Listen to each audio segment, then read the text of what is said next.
മുല്ലപ്പൂ പോലെ തോറ്റു പോകുന്ന രീതിയിൽ ആർട്ടിഫിഷ്യൽ ഒരു മുല്ലമുട്ട് ഉണ്ടാക്കിയാലോ? ഓണമൊക്കെ അല്ലേ, നമുക്ക് ഉണ്ടാക്കി തുടങ്ങിയാലോ? അപ്പോൾ ആദ്യമായിട്ട് ഫേസ് ടിഷ്യൂ എടുക്കണം. ഞാൻ ഫോൾഡ് ചെയ്യുന്ന മെത്തേഡിൽ തന്നെ നിങ്ങളും ഫോൾഡ് ചെയ്യാൻ ശ്രമിക്കണം. ഒട്ടും വാടിപ്പോവാതെ എപ്പോഴും ഫ്രഷായിട്ടിരിക്കുന്ന മുല്ലമുട്ട് ഇതേപോലെ കട്ട് ചെയ്യണം. നമ്മൾ US-ലൊക്കെ മുല്ലമുട്ടിലൊക്കെ ഭയങ്കര ഡിമാൻഡാണ്. അഥവാ കിട്ടിയാൽ തന്നെ ഭയങ്കര റേറ്റുമായിരിക്കും. പിന്നെ മൊത്തം വാടിയിട്ടും ഉണ്ടാവും.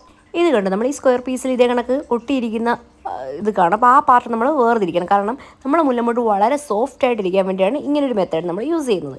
അപ്പോൾ ഇതേപോലെ തന്നെ നിങ്ങളും ഫോൾഡ് ചെയ്യുക. ശരിക്കും ഒറിജിനൽ മുല്ലമുട്ട് വരും തോറ്റു പോകുന്ന രീതിയിലായിരിക്കും നമ്മളെ ഈ മുല്ലമുട്ടിൻ്റെ പെർഫോമൻസ്. നോക്കിക്കോ, ഇതേപോലെ നമ്മൾ കാണുന്ന രീതിയിൽ തന്നെ നമ്മളുടെ ആ മുല്ലമുട്ടിൻ്റെ ഷേപ്പ് നമ്മൾ കട്ട് ചെയ്തെടുക്കണം. കണ്ടോ, ഇതേപോലെ ഓരോ ബഡും നമ്മൾ ഉണ്ടാക്കിയെടുക്കണം. വളരെ സിമ്പിളാണ്, പക്ഷെ കണ്ടു കഴിഞ്ഞുണ്ടല്ലോ ഭയങ്കര രസമാണ്. ഇതേപോലെ തന്നെ നമ്മൾ ഓരോ ബഡുകളും ഉണ്ടാക്കിയെടുക്കണം. ഞാനിവിടെ കുറച്ച് മുട്ടുകൾ ഉണ്ടാക്കി വെച്ചിട്ടുണ്ട്. നമുക്കിത് കളർ ചെയ്തെടുക്കണം. അതിന് വേണ്ടിയിട്ട് നമ്മൾ അക്രലിക്കിൻ്റെ കളറാണ് യൂസ് ചെയ്യുന്നത്. അതിൻ്റെ ഗ്രീനും യെല്ലോയുമാണ് ഞാൻ യൂസ് ചെയ്യുന്നത്. മാത്രവുമല്ല കുറച്ച് ഗമ്മും വേണം. പിന്നെ നമ്മൾ ആക്രിലിക്കിൻ്റെ കുറച്ച് യെല്ലോയും കുറച്ച് ഗ്രീനും എടുത്ത് നമുക്ക് ലൈറ്റ് ഗ്രീനാണ് മിക്സ് ചെയ്തെടുക്കേണ്ടത്.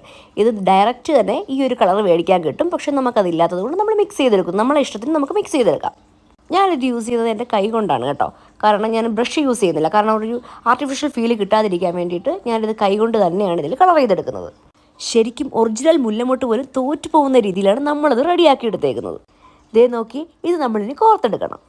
ഈ ഓണത്തിന് നമ്മുടെ കൈ കൊണ്ട് തന്നെ ഉണ്ടാക്കിയ മുല്ലമുട്ട് നമുക്ക് തലയിൽ വയ്ക്കാം. അപ്പോൾ എല്ലാവരും ഉണ്ടാക്കി നോക്കുക. ഇഷ്ടപ്പെട്ടെങ്കിൽ കമൻറ്റ് ചെയ്യുക. Thanks for watching.